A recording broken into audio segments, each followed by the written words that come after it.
Welcome to Community Roundtable. I'm Nick Burns from the Salt Lake Community College Division of Communication and Performing Arts. And today on the show, it's cans, bottles, paper, those blue curbside bins, recycling. But to be effective, recycling requires both individuals and organizations. Are we doing our part at home, at work, at school? So today on Community Roundtable, we talk about what you recycle and what your neighbor can recycle, and we look at how one Utah college recycles everything, from packing peanuts to concrete blocks. Joining us, he is the Salt Lake Community College Recycling Coordinator, Sean Stanton. Welcome to the show. Hey, thank you for having me on the show. I appreciate the opportunity. So you are the guy at Salt Lake Community College. I mean, there's some part-time workers, but this is your thing. It is, yes. I am the full-time employee for the entire recycling department. And does that make Salt Lake Community College unique? Do other institutions have a Sean to do this? Other institutions do have a me doing it, a recycling coordinator. It's actually a position that you'll find at probably most universities and colleges around the nation. Okay, so we're getting a little more progressive then. Yes, I think so. Okay, so as I mentioned, people think of those blue curbsides, they think of paper, and you throw in your plastic and your soda pop cans, maybe some glass, so you pay separate for that. I presume the college recycles all of that stuff. We do, yes. And that's probably pretty straightforward. It is, yeah. So, but what about things like batteries, paint, electronics, concrete? Yeah, we recycle all of those actually.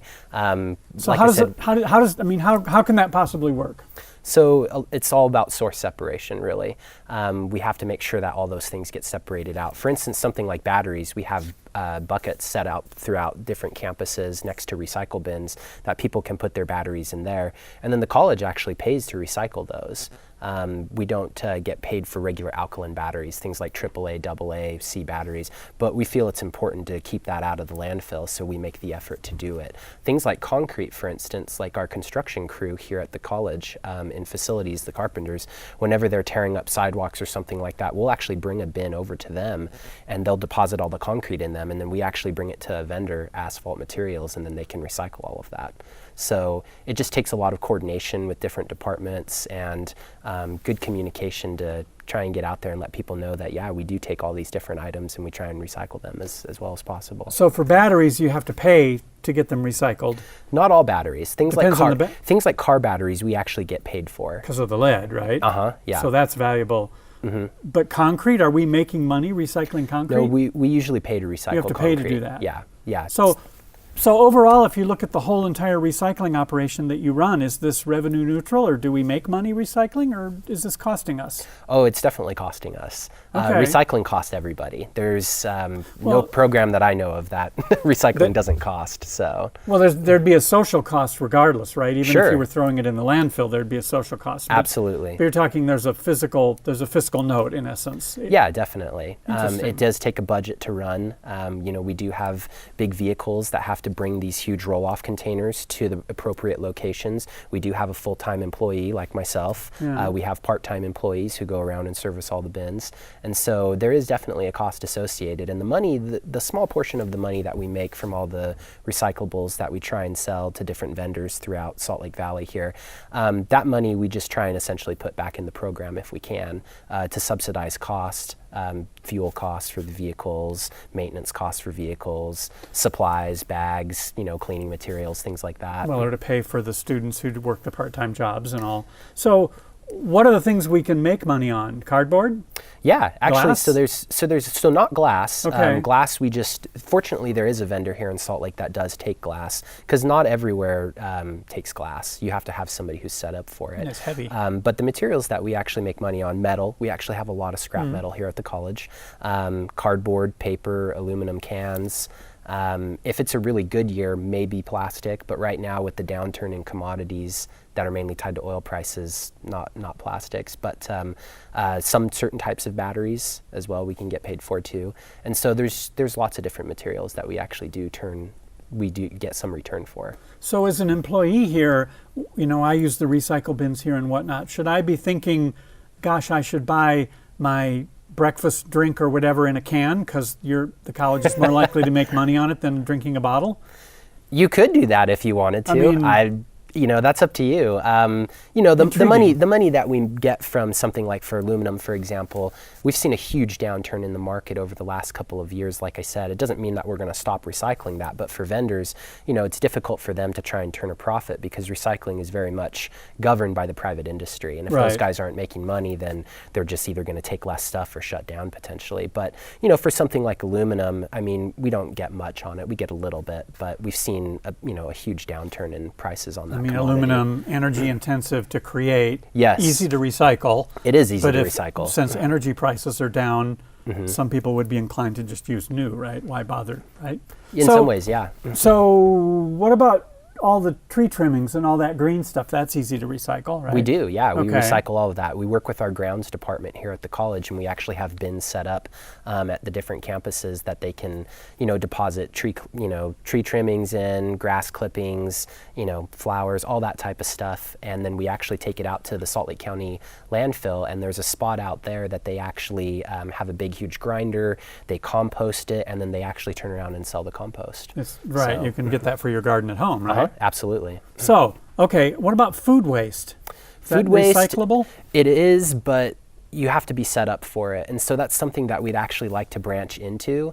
The only place right now at the Culinary Arts Building, they were given a grant and they have a composter in the back of their kitchen there. We're trying to get one for the Redwood campus, but they're very expensive. And unless you can find a grant or somebody who's willing to fund it, it's difficult to break into the food and organics, but that's definitely the way that almost all recycling programs for cities, big universities are definitely trending and going towards, because there's a lot of that's getting thrown away, that's increasing, their trash and decreasing their diversion rate. So now they're trying to divert that stream as well, which I think is fantastic and hopefully something we can get into here at the college. You can't do something as simple as find some pig farmer who would like all the food waste and feed their hogs? Yeah, no, that's a good point. The thing that becomes difficult about it is again, separation. So if I put up a couple of bins in, the food court, if people throw a lot of trash in there, which is undoubtedly going to happen, somebody somewhere has to take that out. And you got to take the styrofoam cups out of the food waste. It's labor intensive. Or for instance, if there's things like dairy or bones or things like that, those wouldn't be able to go in it. But actually, recently here at Salt Lake, there's going to be a company bringing in an anaerobic digester, and they'll actually be able to take all of those types of things, the dairy, the bones, all that type of stuff. And so when that happens, we've actually been working with Momentum Recycling on potentially, making that a possibility to bring our stuff to them. It just depends on how much we would have and how much it would cost us. So we're still kind of trying to work out the financials to see if that can happen. So anybody taking the food grease from campus for their little Volkswagen diesel or something? So the kitchens actually do recycle their cooking oil and things like that. There are companies that definitely do that. Cool. So yeah, what they'll do is they usually put it in a big, huge metal drum and they'll put it on the back dock, and then a company will come in and basically just pump the drum, and they'll reuse the oil. So, and what about water? Do we recycle any water? That's something that I think the grounds department uses some different types of water for the irrigation. That canal that runs along the Redwood campus, for example, I know that they use that type of irrigation water for all of the different sprinkler systems. We're not using potable water to irrigate, right? They have irrigation rights out of that little canal, but that's useful. It's not exactly recycling. Not quite, yeah. Water is a whole different one. That really probably has to go through, a city department or a county department for water that has the setup to maybe try and do something like that. So we need to take a quick break, but when we come back, I got a 2-page list here of things that blows my mind that we all recycle. So I want to ask about some of those specifically. Sounds great. Keep it tuned to Community Roundtable. When we come back, we'll talk some more with Sean Stanton about recycling, and specifically recycling right here at Salt Lake Community College. Keep it tuned. Welcome back to Community Roundtable, talking with Sean Stanton about recycling and recycling here at the Community College. Does your job, do you approach things differently when you're out, say, at the Automotive Trades building and dealing with their motor oil as opposed to the motor oil at your own motor pool? Or, do you have to do things differently when it's academics or facilities? Not really. Okay. We can actually, we would handle it the same anywhere we go. Okay. Just like if we would put a bin out at this campus or another campus to collect, plastic bottles or aluminum cans or something like that. I mean, when we collect oil at the Miller campus, or if we collect oil at, a different department or on a different campus, we would handle that all the same. We usually have a vendor that comes in and can recycle that Who oil. wants that stuff? Exactly. Right? So, Even if it's okay.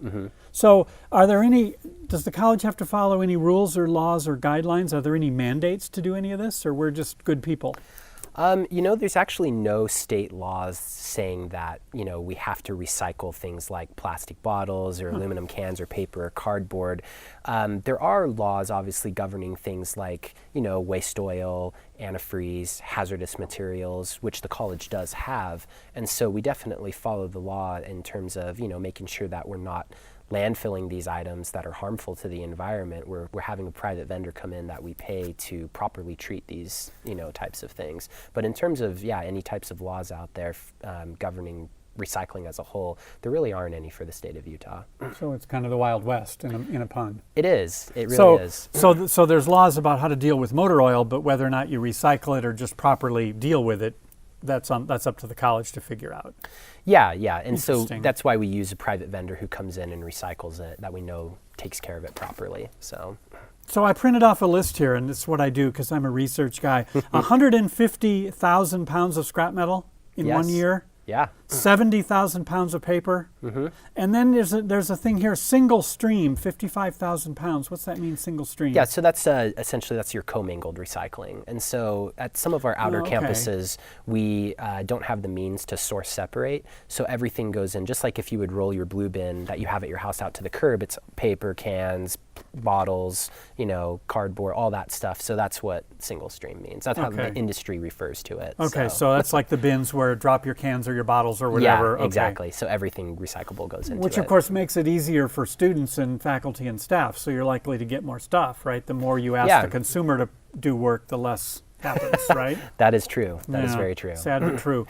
1,000 gallons of oil. Yep. 150 gallons of antifreeze. 1,600 toner cartridges. Yeah, we go through a lot here. And so we don't reuse them. We just recycle them, and somebody else refurbishes them. Absolutely. Yeah, that's how that works. Wow. This thing about concrete just trips me out. Recycling 30,000 pounds of concrete a year, but I mean, we are full of construction. Yep. There's a whole big long list here about e-scrap, about electronics. Yeah. And I know a few years ago there was all kinds of scandal in the media about these overseas third world country electronics recycling, leaching terrible chemicals and everything into the ground. For these things that we're recycling, computers, monitors, displays, all that kind of stuff, what happens to it? Is it going overseas or? Good question. So we actually use a local vendor. We try and stay local as much as we can. Okay. On some items, we have tried to look out beyond Utah to see if we could ship things to certain vendors who would take them. But ultimately, we do like to stay in state as much as possible to, reduce our carbon footprint and keep things locally. So they go to a vendor, and usually what they'll do is I've actually been to our vendor that we currently use is ATR, and they're out in Tooele. And they have a big, huge shop there where they actually take all the computers apart. They have all these air tools and everything like that where they disassemble all the different parts. And they actually will usually sell the scrap, like the motherboards and things like that, where, companies will go in and try and harvest the precious metals off of them. Do they necessarily end up overseas? We're told that they don't. I mean, we try and go with companies who we know are using vendors that are trying to properly treat these. And we've talked to other companies, for instance, like on the East Coast, who say we absolutely will not send things overseas because they've been over there, they've seen how bad the conditions are. So we try and as much as possible use companies who are going to do things right. But in this case, at least some of that initial work's right here, like the disassembly and whatnot. You might have to ship the printed circuit board somewhere else to get the solder and the gold and everything out, but that's kind of cool. Yeah. If I have a TV set or a computer at home I want to get rid of, can I bring it here and have the college do it? You probably used to be able to, but there was actually recently a policy change in that. I guess a state auditor came in and said that you can't use the college for personal gain, any type of things, that would be considered that. So if somebody came and brought me their TV and instead of them paying for it, we would pay for it. So that got I guess. Oh, I see, because if Yeah. you want to recycle a TV or a computer, you used to have to pay 20 Yeah. bucks. Yeah, because what you do is you'll take it to an electronic vendor, and you usually have to pay a fee for that. And so, in terms of taking stuff for people anymore, we're probably not going to be doing that. You'd but- have to charge the money and pass through, right? To you. Yeah, Okay. so we would encourage them to go to a vendor themselves to do it. So And is it beyond your job to figure out if there's an old computer, does it go in the recycle bin or does it go into surplus where you sell it to the public? I mean, how do you make that distinction between somebody else reusing it or it's time for the scrap heap? yeah, that's a great question, Nick. So actually what happens here, anytime somebody's getting rid of something, if it's college property, the rule that I've always followed and that I've always been told is it all goes to surplus first. Surplus then takes it, our surplus department, they figure out if they can either reuse it, put it back out on the college, or if, for instance, if it's something old like a computer that doesn't work anymore and they can't sell it, because they always try and sell it first by the state laws and things like that. And if they can't, then it would come to recycling, and we would use our vendor and recycle it. So somebody might want to buy an old laptop or it might Absolutely, just be yeah. a boat anchor to recycle. And they sell that at surplus. They sell a lot of stuff, from the college, old laptops that still work, computers that still work, couches, all Furniture. sorts of things. Yeah.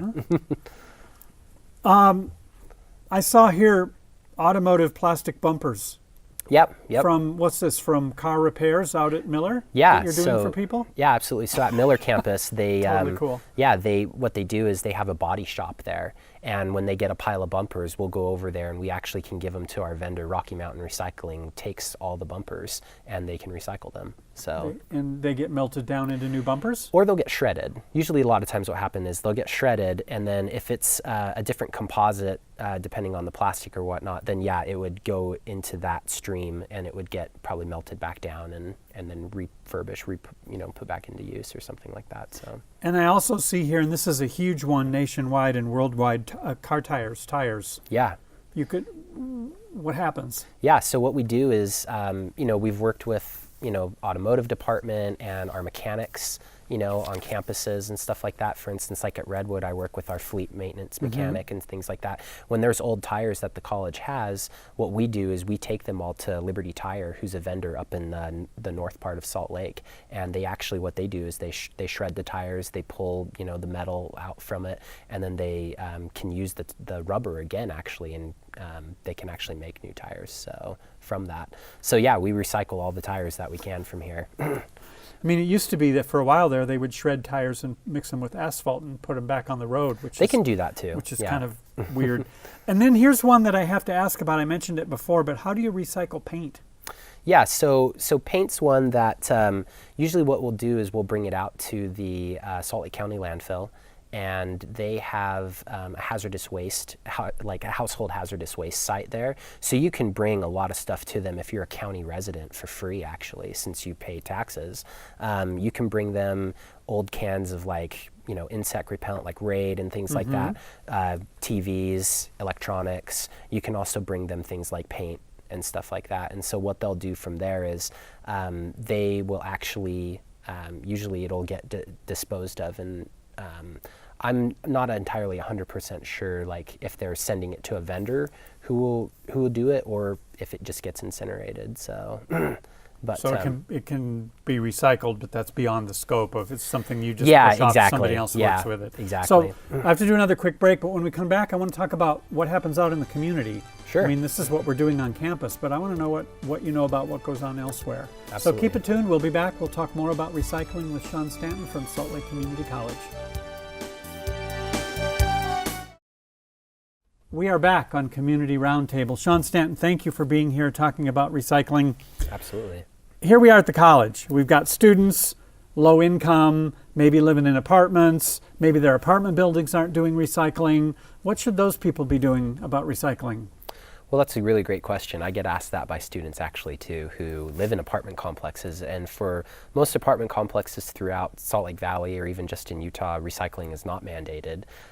There are a few that do it, but very few from what I've seen.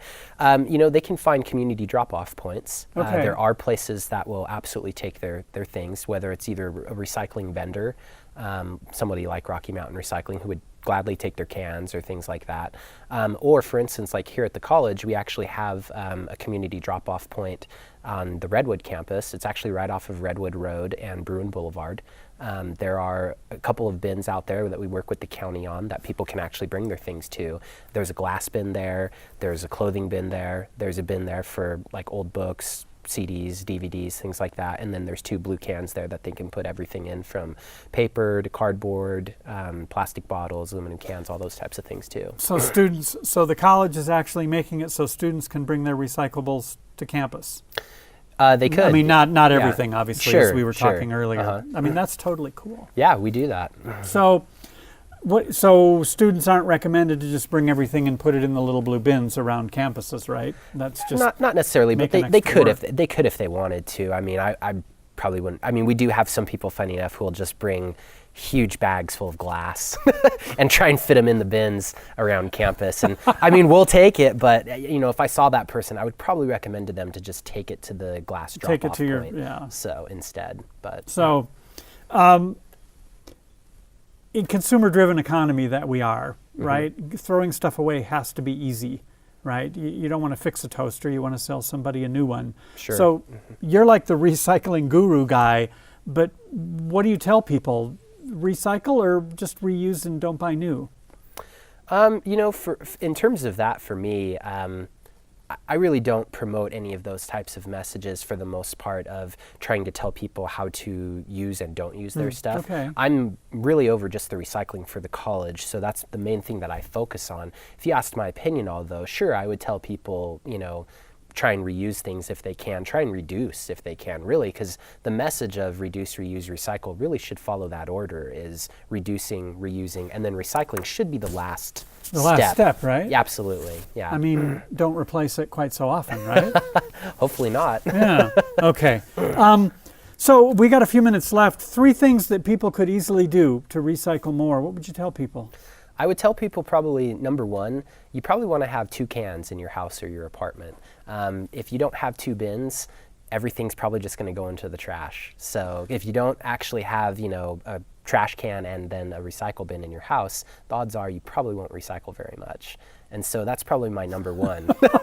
That's funny. My kids told me, they were like, we have to go all the way to the garage to recycle. And I'm like, oh, cry me a river. So okay, make sure to have a bin so it's easy to do. Yeah, okay. I would say that because, again, convenience is everything, especially in our economy, right? Yeah. I would definitely tell them that. Something else, advice that I would tell them to do, everybody always will ask, what can I actually recycle? And that's a fantastic question, and it actually varies. It depends sometimes on the different city or the different county you might live in. They might take certain items and they might not take other items. So I would actually say to look up on your city website or your county website potentially to see which items you can actually recycle. Because like I said, in some cities they might take more, and in other cities they might take less.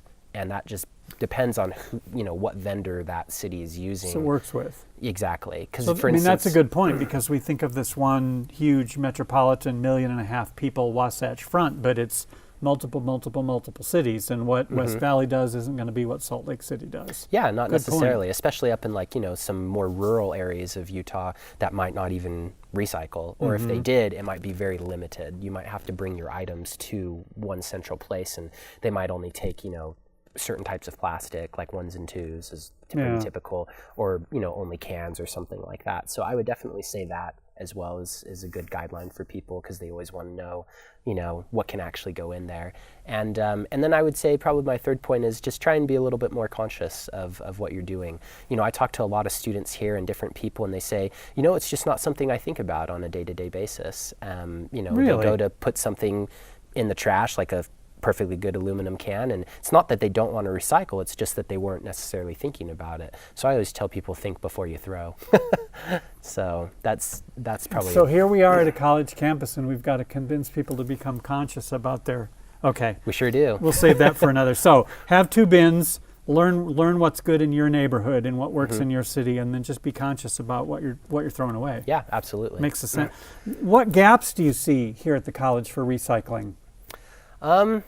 I think that there's several. I think that sometimes there's a disconnect between, what we're trying to do And again, just people being, aware that there is a program here, and that if they just made a little bit more effort to walk 5 more steps to the recycling bin next to them, I think it would make a huge difference, because we actually see a lot of stuff get thrown away in the trash. Twice a year, actually, we do a waste audit with the environmental science class here at the college, and we take a week's worth of trash from the SI building at the Redwood campus.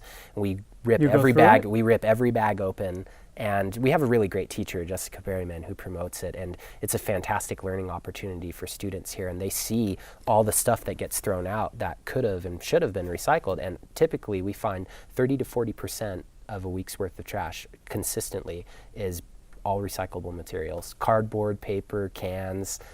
Wow. Why don't we make that a mandatory class for everybody? Talk about consciousness. Yeah, it really does turn a lot of lights on, and it's really great to see students. It really opens their eyes to things, and the teacher definitely drives the point home. She's just like, are you going to think next time before you just put something in a bin? And most of them are like, yeah, definitely. So it's a fantastic learning opportunity that we've set up with them, and I think it works great. Not to mention you're keeping all that out of the landfill, which again, we're running out of space and money and everything else. So one more question. We've only got a minute or so left. What do you wish you could recycle here at Salt Lake Community College that you can't or don't? Probably like what we talked about earlier, food.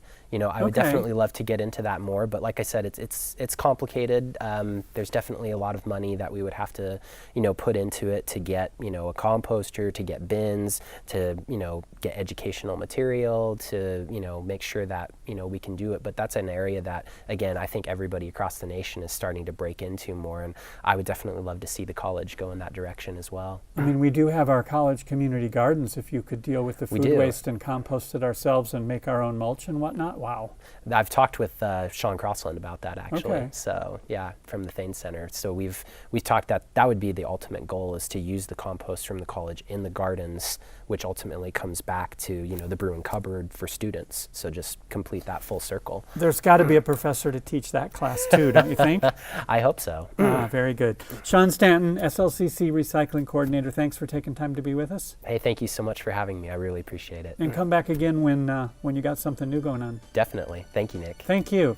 Thank you for joining us on Community Roundtable. Go to slcc.edu for information about all our academic and community programs, and go to slcc.edu for current and future student resources and to find out about all events going on campus. That's slcc.edu.